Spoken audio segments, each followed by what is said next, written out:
हमारे जे बाबा हो बगिया लगावेन से हो बगिया बैठा रखवार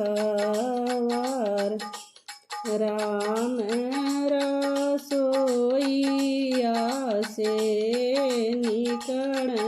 कामानी बेटी रहसली बगियावा में जाय घोड़ावा चढ़ल अइलन बाबू हो दुलाहे राम भाई बहिया बेला माय घोड़ावा चढ़ल अइलन बाबू हो दुलाहे राम भाई बहिया बेला माय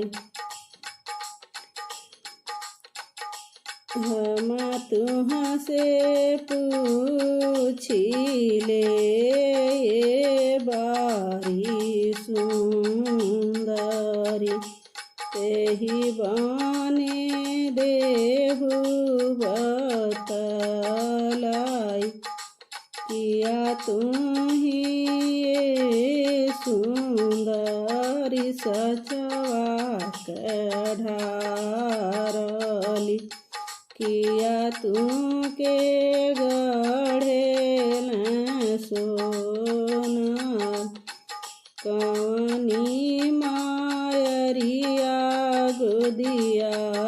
जनम झेली हालू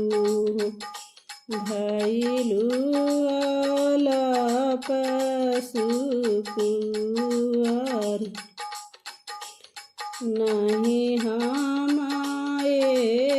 प्रभु सचवा कढ़ारल नहीं हमें गढ़ेल सोनार अपनी मायरिया गोदिया जनम झेली हाली हो भैलिया लाप सुकुआरी अपनी मायरिया गोदिया जनम झेली हाली हो भैलिया लाप सुकुआरी।